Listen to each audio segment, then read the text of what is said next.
At inalay ko sa ex-girlfriend ko for 9 years.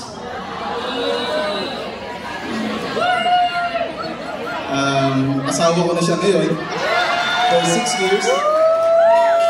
Ayan. So ang story ng kantang to is about isang taong nangarap na dalhin yung kanyang nobya sa altar. So I know you can think of the song as something na vision nyo na dalhin yung mga partners nyo, yung sarili nyo sa success. Right? Sige. Wala naman kayo magagawa, kakantahin ko na lang ito.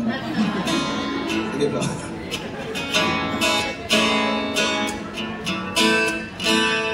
And by the way, nung naging asawa ko siya, of course, naging Sharon Rose Master ako because asawa ko siya. So, SRM Cherry, everyone, siya yung inalayan ko ng kantang to.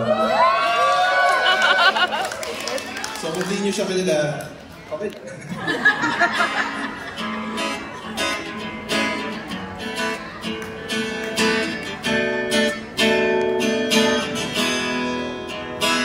Sa tuwing ika'y nakikita,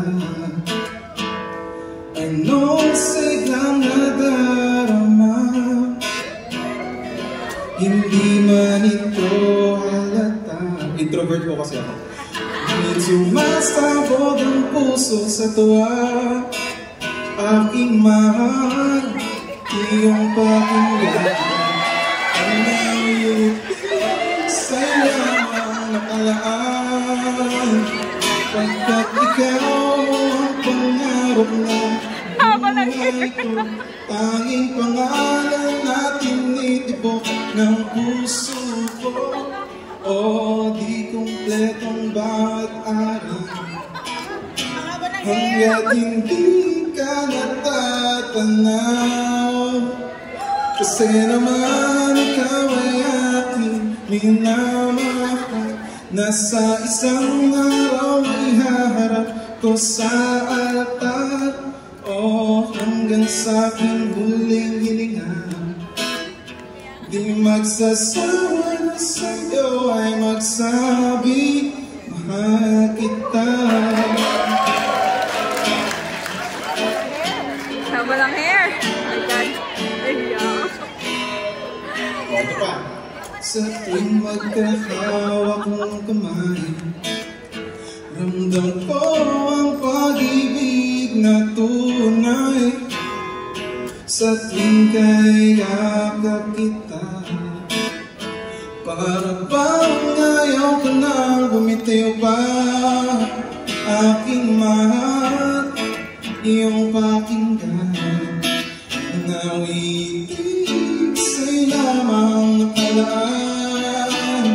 Pagkat ikaw ang pangarap ng buhay ko.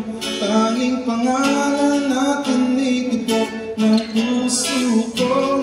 O di kumpletong bawat araw hanggat hindi ka natatanaw.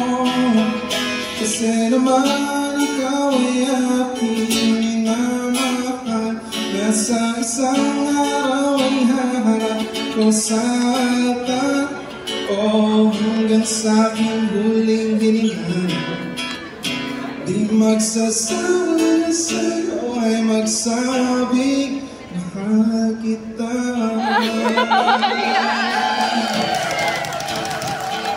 Meron tayong gagawin. Last na to. Kasi sinusundo na ako ng MC.